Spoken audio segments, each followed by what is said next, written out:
Hello everyone, today I'll be narrating 2 new creepyposts that I found off of the Let's Not Meet subreddit. Liking this video and subscribing to my channel helps me a lot.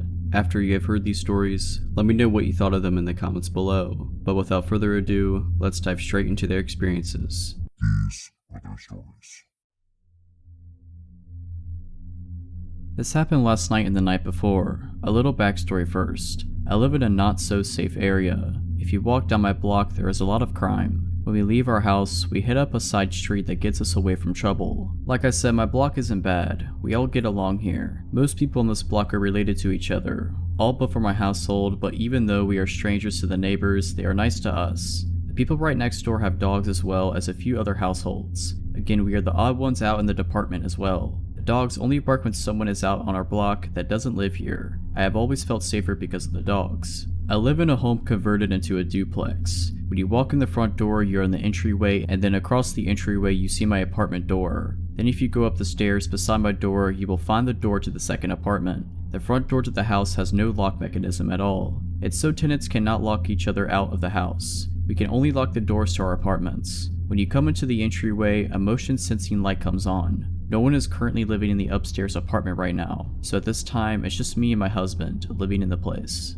2 nights ago my husband was in bed and I was up watching TV. I was all relaxed and thinking about going to bed soon. It was nearly 1 AM. Suddenly, I got this overwhelming uncomfortable feeling. I felt hot and sick in my stomach, and I had the intrusive thought that I needed to check the apartment door to make sure it was locked. I tried to brush it off but I couldn't, so I got up to look. Just as I got there, I heard someone open the screen door on the outer house door. I looked and the door was locked. Then I heard the actual door of the house open and someone stepping into the entryway. I was terrified. I know no one lives upstairs, so my landlord said he would let me know if someone was moving in. We don't get visitors this late or without a phone call first. Then I heard a click. I recognized the click as the sound of the motion light makes when it turns on. Then I hear a male voice say, "Oh crap," and the sound of someone running out of the house. I stood there trying to process what just happened. From the time I heard the screen door open until a solid minute after the person ran out, I stood there frozen. The neighborhood dogs were barking their heads off all that night, and they only do that if someone is around that they don't know. I think that someone who doesn't know that the house is a duplex attempted to let themselves in. The light, which is way too bright for that tiny entryway, came on and scared the person away. I woke up my husband and we called the police, and they said that since the person was not trying to get into my apartment exactly, they weren't coming out. The best they would do is drive by a few times. Last night I was up late again. The dogs were barking like crazy yet again. At a little after midnight, I hear a noise. I mute the TV. I realize someone is pounding, not knocking, but full on pounding on the outer house door. Not my apartment door, thank goodness. I was freaked out. I wanted to go in and wake up my husband, but thought better of it. There is a window beside the outer house door where he was knocking, and that window is our bedroom window. Because my husband was sleeping and the lights were on in the living room, but off in the bedroom, I thought if I opened the door, the person standing on the porch hammering on the door would see the light and then know someone was there. I was afraid to let whoever was out there to know someone was here. I sat there for over 10 minutes of banging. It was not stopping. I thought maybe it was the police because of the call I made the night before, so I called the police and told them what was happening and about what happened the night before and about my call to them the night before. I asked could it be the police at my door. He looked into it and said that as far as he could tell, whoever it was not the police. He also said not to open the door. He said he was sending police out, and if someone was still banging on the door, they would talk to them, and he said he would call when he knew what was going on. The banging stopped after about 5 minutes after hanging up with the police dispatcher, but I never got a phone call, so I don't know if the police ever showed up. Tonight the dogs are barking and have been for the past hour. My husband decided that I am going to bed early and he is staying up. I doubt I will sleep anyways. I made him promise that no matter what he hears, he won't unlock and open our front door. I just hope to never meet this person. My husband stayed up later last night, so when I go to bed alone I put the TV on. It helps me fall asleep, and as I said yesterday, our bedroom window looks out on the porch and is beside the outer door of the house. Well, the neighborhood dogs were barking like mad but nothing happened. I am thinking they realized that someone was home and possibly awake. Normally my husband comes in to check on me, and if I'm asleep, he turns off the TV, but he left it on until really late, so maybe they won't come back, and I hope they never do. So when I was in high school as my senior year, I was 5'3". I was at the park down the street from my house waiting for the school bus. Usually my boyfriend, who was already graduated, would drive me to school, but he was busy. I later found out he was cheating. Well, there were usually a few of us girls there waiting, but this day I was the only one. So I sat at a bench that had one phone in and one out so I could listen to my surroundings. As I waited, a black Honda pulled up and I immediately noticed it. I kept an eye on it because I had a bad feeling about it.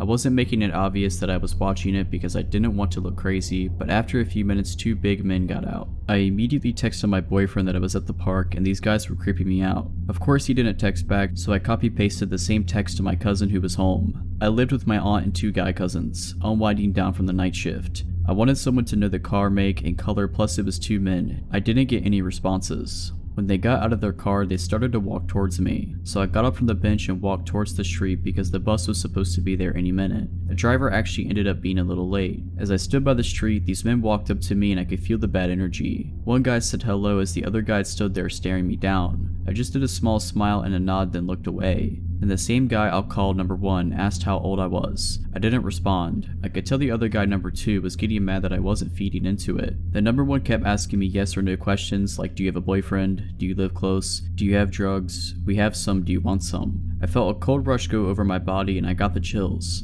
Number 2, who was quiet the whole time, started to tell me they just got back from Russia, but the way he said it was so scary, almost intimidating. I knew they were from somewhere else because they had strong accents, but I couldn't pinpoint the place. They kept telling me to go to their car because they had drugs. I said no thank you. Then number 1 asked me if I have a car. I said no and that my bus is almost here, sorry have to go, and by some sort of miracle the bus rounded the corner and the guys backed off. They had been inching closer and closer as they asked me questions. But before the bus got to me, number 1 handed me a card and said he had a car shop and to call him sometime if I need anything. He even stated he'd give me a free car. The card looked shifty and I didn't want to grab it, but I knew I needed that number on it to report it. So I took off and they walked off super fast. Finally the bus stopped and picked me up.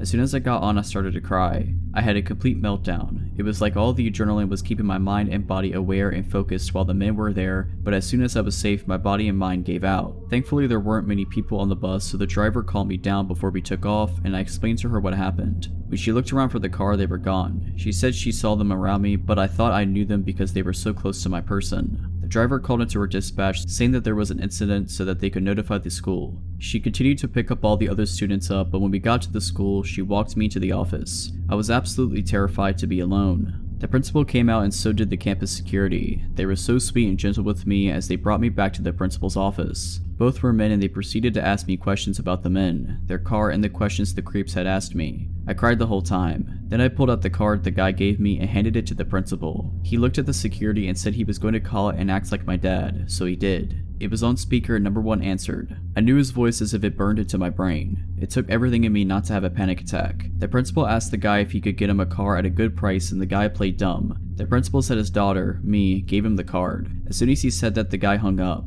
They tried calling again and the phone was shut off, then eventually disconnected. I could see a shift in the principal and security as soon as the phone clicked. The security got his phone and called the police and had them come to the school. It was as if they finally knew it was real, like my crazy story wasn't made up.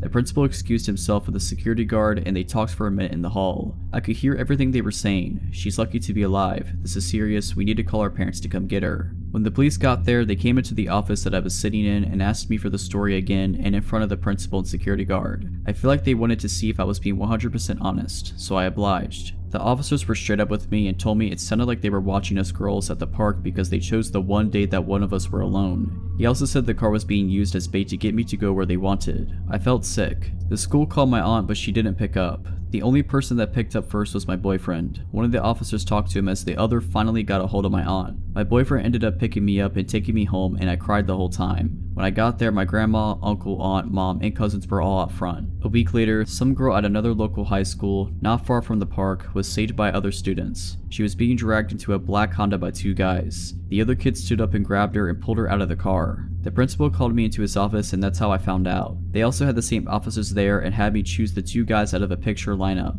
I pointed them out fast. They were caught. It was in fact those 2 guys that tried grabbing that girl. A freshman girl. I felt worried for her and sad she went through worse than I did. I couldn't believe they were caught. After that, my family teamed up to drive me to school for the rest of the year. I'm thankful to be alive and well, and I'm even more thankful that the girl was also saved by the courageous kids at her high school. Alright, so that's it. Hope you enjoyed this video. If you did, consider liking this video and subscribing to my channel. Let me know what you thought of these stories in the comments below, but as always, Have a nice day.